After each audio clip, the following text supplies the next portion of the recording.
L'émission qui suit a été réalisée par les membres de la communauté avec l'aide de Télé Cogeco.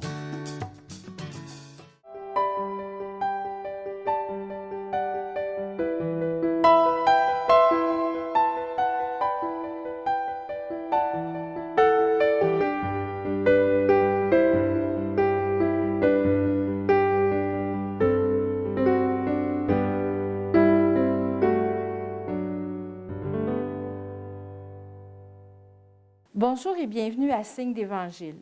En février, les paroisses de Saint-Hyacinthe nous invitent à participer à leur campagne de financement. Nos invités de cette semaine, M. l'abbé Jacques Lamoureux, pasteur des paroisses Saint-Joseph, La Providence et Douville, et M. Lucien Palardy, président de l'Assemblée de fabrique de Saint-Joseph, vont nous aider à mieux connaître, à mieux comprendre les besoins de nos paroisses. Monsieur Lamoureux, bonjour.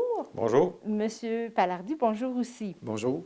Alors, on est en pleine campagne de financement pour les paroisses. Alors, si on essayait de regarder là, dans une paroisse, qu'est-ce qui se passe? Qu'est-ce que ça fait un curé dans une paroisse? C'est ça. D'abord, peut-être que ce qui a changé au cours des dernières années, c'est qu'il n'y a plus juste des curés qui font quelque chose dans les paroisses. Je travaille avec des équipes, entre autres avec des agentes de pastorale. Et je dirais, ce qu'il y a de particulier en paroisse, c'est qu'on touche à tous les aspects de la vie, du début jusqu'à la fin. Nous autres, tout ça, avec les agentes, parce qu'on a beaucoup de bénévoles, mais ça prend aussi des agentes qui vont un peu coordonner les étapes qu'on va suivre. On a des gens, d'abord, on commence avec le baptême. Déjà, souvent, les baptêmes des tout-petits. Alors, on a une équipe qui prépare ça. Il y a une agente qui accompagne cette équipe-là. Vous savez, quand un enfant arrive, souvent, on dit « Hey, il y a quelque chose qui nous dépasse ». Nous, on pense qu'il y a quelqu'un qui nous dépasse, c'est Dieu. On en parle à ce moment-là. Après ça, on a des démarches à partir de 5 ans, 6 ans. Puis à un moment donné, il va arriver ce qu'on appelait plus la préparation directement au sacrement, le pardon. Initier un jeune que le pardon, c'est important dans ta vie, là, parce que tu vas en faire des gaffes. Il y a du monde qui va te pardonner. Et en plus, on croit qu'il y en a un autre qui va te pardonner, c'est Dieu. Première communion, dire merci. Être capable de dire merci pour la vie, confirmation. Bien entendu, il y a des mariages à travers ça. Et il y a beaucoup de choses qui arrivent en cours de route qui ne sont pas planifiées, mais c'est là aussi. Bien entendu, un prêtre comme moi, bien, je fais beaucoup de célébrations pour des défunts. Ça veut dire, supposons, dans nos 3 paroisses, à l'église, au salon, c'est une centaine de décès par année. Et ça, c'est pas trop prévisible, là. Non, je ne peux pas planifier ça longtemps d'avance dans mon horaire. Mais à chaque fois, c'est ma mère que je viens de perdre. C'est mon père que je viens de perdre. C'est mon conjoint et quelquefois, c'est mon enfant. Alors, quand tu rencontres ces gens-là, on est une présence, ils ont besoin de ça parce qu'on ne sait plus quoi faire, on est dépassé. Puis nous autres, on croit qu'il y a une espérance, mais c'est important de les accompagner dans ces moments-là. Alors, on vit ça. Et beaucoup d'activités en cours de route aussi. Puis on oublie aussi que toutes les fins de semaine, moi, je dirais ce qu'il y a de particulier, j'ai travaillé dans d'autres domaines, j'ai fait des camps d'été, ces affaires-là. En paroisse, c'est ouvert à tout venant. N'importe qui peut se présenter. Et on voit très bien que les gens ont besoin d'une parole d'espérance. On a besoin de se nourrir parce qu'on vit dans un monde où la désespérance est partout. Et nous autres, ce n'est pas juste d'être optimistes, là. On n'est pas des fous heureux. Notre espérance, c'est de dire, on n'est jamais seul. Dieu nous accompagne, puis on a besoin de se le faire redire. Alors, c'est un peu le rôle de nos célébrations. Puis de savoir aussi, on peut prier tout seul chez nous. De temps en temps, d'être ensemble. Moi, ma marotte, c'est qu'on est toujours plus fort ensemble. C'est vrai humainement, mais c'est vrai spirituellement aussi. Alors que pour tout ça qui existe, ça nous prend des agents, ça nous prend des bénévoles, ça prend une organisation, ça prend des bâtisses. Bien entendu, moi, je m'occupe moins de cette partie-là, mais je suis bien content que d'autres s'en occupent, par exemple, pour faire des levées de fonds, bien entendu. Alors, dans la paroisse, il y a toute une équipe qui s'occupe davantage de la vie qu'on dit pastorale. Exactement. Accompagner les gens dans toutes les étapes de leur vie, les aider à découvrir que Dieu est présent dans toutes les étapes de notre vie. Alors ça occupe à plein temps, là.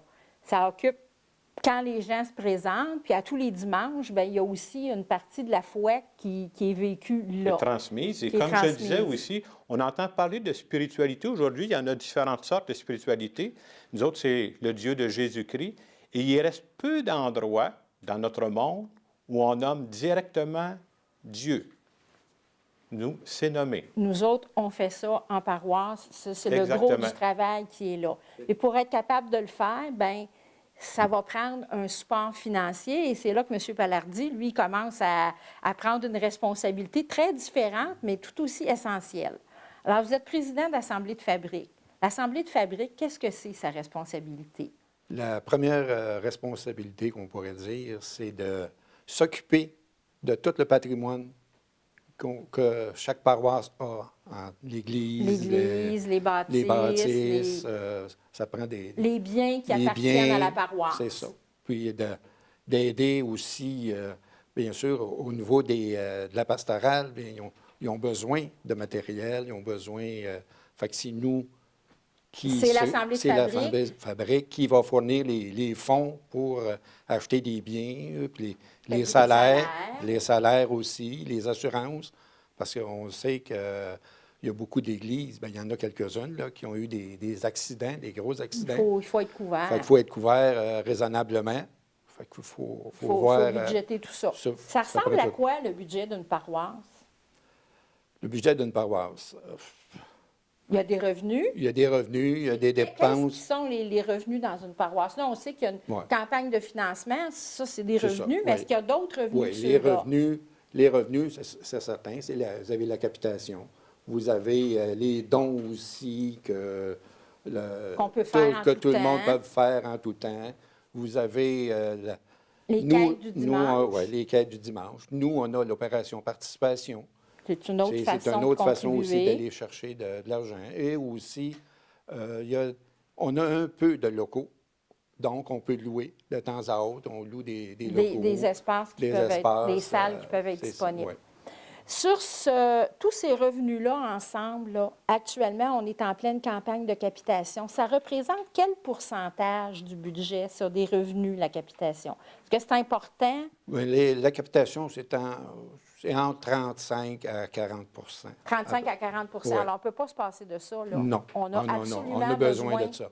Puis, je voulais dire en même temps que je remercie beaucoup la population parce que dans nos paroisses, en tout cas, si on réussit, nous, là, on réussit à combler, à ne pas faire de déficit. C'est grâce aux bénévoles, puis c'est grâce à tout le monde qui font leur part. Qui font leur part. Alors, les revenus, on a une idée de ce que c'est. Les dépenses, ça ressemble à quoi, là, les dépenses au niveau de la paroisse? Les dépenses, c'est certain, c'est les réparations, les rénovations. L'entretien, ça, c'est un gros pourcentage. Vous avez les salaires aussi, parce qu'on paye tout ce qui s'appelle salaire. Bien, ça, on en a parlé tout à l'heure. D'abord, le curé, ça a un salaire. Oui, les agents, le secrétariat. Le secrétariat. Puis on a des fois de l'entretien de nos bâtisses et tout ça. Là, c'est ça. Et moi, ce que j'ajouterais, je ne veux pas prendre le temps de M. Palardy, mais dire aussi, je pense que dans les années qu'on vit, puis moi, je suis capable de le dire honnêtement, on gère en bon père et en bonne mère de famille. Je peux vous dire que on n'est pas dans des dépenses faramineuses. On a ce souci-là, puis même qu'on va dire ça à l'Assemblée de fabrique, on fait comme si c'était nous qui payions. Alors, il faut être modeste aujourd'hui. Je pense que la réalité nous amène à ça, et je pense que c'est correct. Notre pape parle souvent d'une Église pauvre pour les pauvres. Je pense qu'on a à vivre ça, et la foi à vivre dans la simplicité, puis ça va avec le message de l'Évangile. Tout à fait. Alors, on peut dire, là, on peut avoir la certitude que quand on paye notre capitation, que cet argent-là va être bien administré, elle ne sera pas dépensée là, sur des choses pas nécessaires. On fait vraiment là, une bonne gestion de l'argent qu'on reçoit. Oh oui, on ne veut pas passer à la commission Charbonneau. Vous n'êtes pas cédulé. Non, on n'est pas cédulé. C'est pas dans vos objectifs. Non, ce n'est pas dans notre objectif. Alors, c'est ça. Là, actuellement, il y a cette campagne-là qui est en cours, puis pendant toute l'année, il y a d'autres occasions où on peut être mis à contribution. On nous dit que l'Église, là, elle nous appartient, dans le fond. C'est à nous de faire notre part. Alors, il reste quelques minutes. Peut-être que vous auriez un message ou une invitation à faire aux gens qui nous écoutent présentement. Moi, d'abord, je suis très content d'être un prêtre en paroisse parce que, comme je disais tantôt, on rencontre tout venant. Et de temps en temps, ce n'est pas tous les jours, tu entends l'histoire d'une personne qui dit « Moi, je vivais ce moment creux-là de ma vie. » Je peux vous en donner plusieurs exemples. Je vis une séparation, mon conjoint, ma conjointe vient de tomber malade. Puis, à ce moment-là, les gens ont besoin de nous rencontrer. Il y a des rencontres individuelles aussi, où ils sont venus à une célébration, puis vous m'avez donné l'espérance de repartir. On ne parle pas de ça dans les journaux, mais drôlement important de faire ça. Il y a une fierté de faire ça. Puis c'est vrai qu'aujourd'hui, l'Église, des fois, on dit, bon, c'est plus comme avant. Moi, je le prends dans un autre sens. Hey, c'est-tu pas fameux qu'aujourd'hui, en 2014, on a encore des chrétiens, des chrétiennes qui sont capables de s'organiser ensemble, d'avoir une Église, d'offrir des services à la population, parce qu'on n'existe pas juste pour nous-mêmes. On existe pour la population de Saint-Hyacinthe, puis on essaie de répondre à ces besoins-là. Bien, moi, je suis fier de ça. Et bien entendu, on ne peut pas passer à côté de la dimension de l'argent, même si ce n'est pas notre priorité. Nous autres, on ne vend pas de chocolat, mais on fait ça pas juste pour nous, pour la population de Saint-Hyacinthe.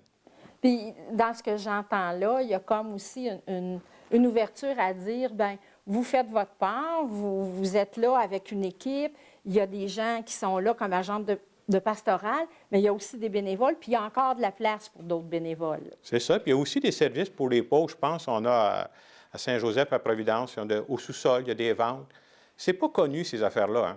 Si vous saviez que les dons qu'ils font dans différents organismes pour les gens plus mal pris à Saint-Hyacinthe, là, ça existe, ça. Ça existe. Puis je me dis, je suis fier de dire que ça se passe dans nos bâtisses. On a même une organisation à Saint-Hyacinthe, ils font quelque chose pour les gens qui sont pris du cancer. On fournit nos locaux. C'est ça. On ne se met pas riche avec ça, hein? Non. Mais on croit à cette œuvre-là, puis on dit, parce qu'on existe, on permet que ça existe aussi. Monsieur Palardy. C'est ça. C'est notre... pour renchérir ce que M. Lamoureux disait, pour l'organisme qui s'occupe pour le cancer, c'est chez nous. Là. Fait des doudous, puis des couvertures. Puis, parce que vous avez parlé de location de locaux. Ça, c'est une chose. On peut avoir besoin de louer une salle, puis bien sûr, on va payer cette location-là. Mais il n'y a pas juste des locations. Vos salles ne sont pas uniquement louées, là. Non. Au sous-sol du presbytère, eux sont là. Puis il y a des organismes tout qui est gratuit. Il y en a d'autres aussi. Pour des rencontres, de partage de foi, puis il n'y a pas de frais pour ça non plus, là. Non. Alors, on est dans un temps où chacun doit faire sa part. Alors, vous nous avez dit, c'est le temps de la capitation, on est invité à contribuer, à donner. Vous avez dit, il y a d'autres façons de le faire aussi. Oui. On est prêt à recevoir des dons? Oui. Ah oui, ça, quand vous allez voir les formules qu'on distribue, bien, c'est inscrit, si vous voulez, un don pour l'entretien de l'Église, un don pour la pastorale, les jeunes. Pour les jeunes aussi, parce que la pastorale donne un service aussi à tous les dimanches pour les jeunes. Pour les jeunes. Alors, la capitation, elle vient, dans le fond, aider à payer une bonne portion du budget. On l'a dit, de 35 à 40 %. Alors, c'est important de le faire. Mais c'est pas interdit de faire un peu plus si on le veut. Non, puis même cette année, on a même fait une activité, à un moment donné, un dimanche après-midi, pour faire une levée de fonds. On a organisé un petit spectacle. Donc, vous voyez, à chaque fois, ça se passe qu'il y a des chrétiens et des chrétiennes qui s'engagent pour que la vie de notre Église existe encore.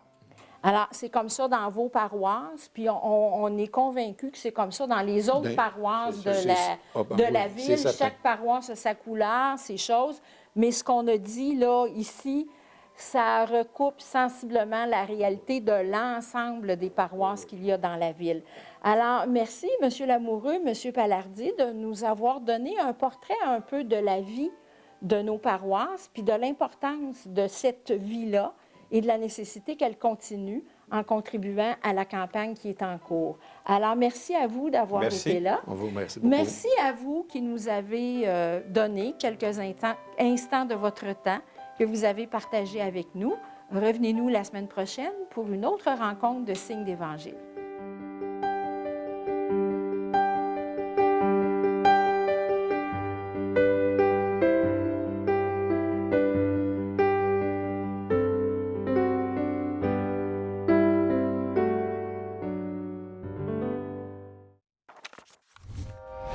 Télé Cogeco, un service exclusif aux clients de Cogeco.